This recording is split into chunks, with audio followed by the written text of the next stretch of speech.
बिस्मिल्लाहिर्रहमानिर्रहीम, अस्सलाम वालेकुम। Welcome to Azad Jammu Kashmir text book board. This is Hamna Binte Shahzad. Dear teachers and dear students, आज के इस वीडियो लेसन में हम देखेंगे साइंस फॉर द ग्रेड 6 का unit number 2 and unit number 2 का टाइटल है रिप्रोडक्शन इन प्लांट्स। पॉलिनेट कैसे करते हैं? फ्लावर पॉलिनेट्स कर सकते हैं इंसेक्ट्स के थ्रू भी और विंड के थ्रू भी।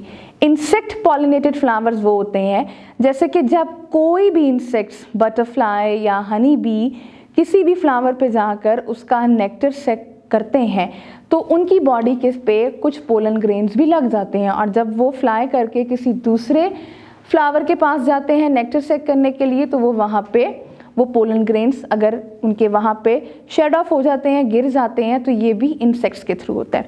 दूसरी टाइप ऑफ पॉलिनेशन होती है जिस पॉलिनेशन में विंड के थ्रू पोलन ग्रेन्स यानी कि हवा के ज़रिए पोलन ग्रेन्स जो होते हैं वो उड़ते हैं और कार्पेल्स के स्टिग्मा के ऊपर चले जाते हैं।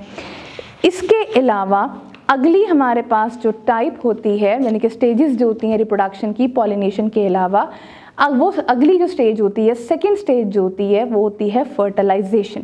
अब फर्टिलाइजेशन आप डायग्राम में देख सकते हैं 2.4 पेज नंबर 20 पे। फर्टिलाइजेशन प्लांट्स में कैसे होती है? अब एक कार्पेल है, कार्पेल के अंदर ओव्यूल है, पोलन ट्यूब है एंड पोलन ग्रेन है। अब ट्यूब न्यूक्लियस के साथ स्पर्म्स अटैच हैं, पोलन ट्यूब एक सेपरेट है और पोलन ग्रेन्स है। अब ये काम क्या करेगा? इसमें बेसिकली जो भी किसी भी फ्लावर का जो स्टिग्मा होता है वो एक स्टिकी पार्ट होता है और पोलन ग्रेन उस पर स्टिक कर जाते हैं। पोलन ग्रेन, ठीक है, अब क्या होता है, साथ ही एक पोलन ट्यूब होती है जो कि हर पोलन ग्रेन से ग्रो करती है, और हर पोलन ट्यूब के अंदर 2 स्पर्म्स होते हैं।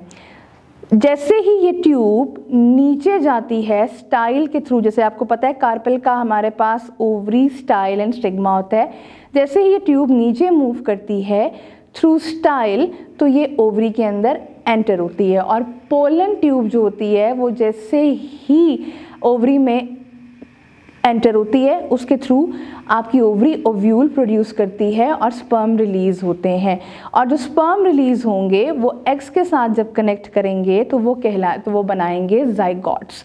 इसी तरीके से अब ये जो बाकी के जो 2 स्पर्म्स वो प्रोड्यूस करेगी ना, आपकी जो ओवरी होगी ओव्यूल के थ्रू वो 2 स्पर्म्स को रिलीज़ करेगी। एक स्पर्म एग के साथ कनेक्ट होकर जाइगोट बना देगा और दूसरा स्पर्म जो होगा वो बेसिकली फूड को स्टोर करने में मदद देगा। ये जो प्रोसेस होगा जिसमें स्पर्म एग के साथ फ्यूज़ होकर जाइगोट बनाएगा, इस प्रोसेस को नाम दिया जाएगा फर्टिलाइजेशन का। आप डायग्राम में देख सकते हैं।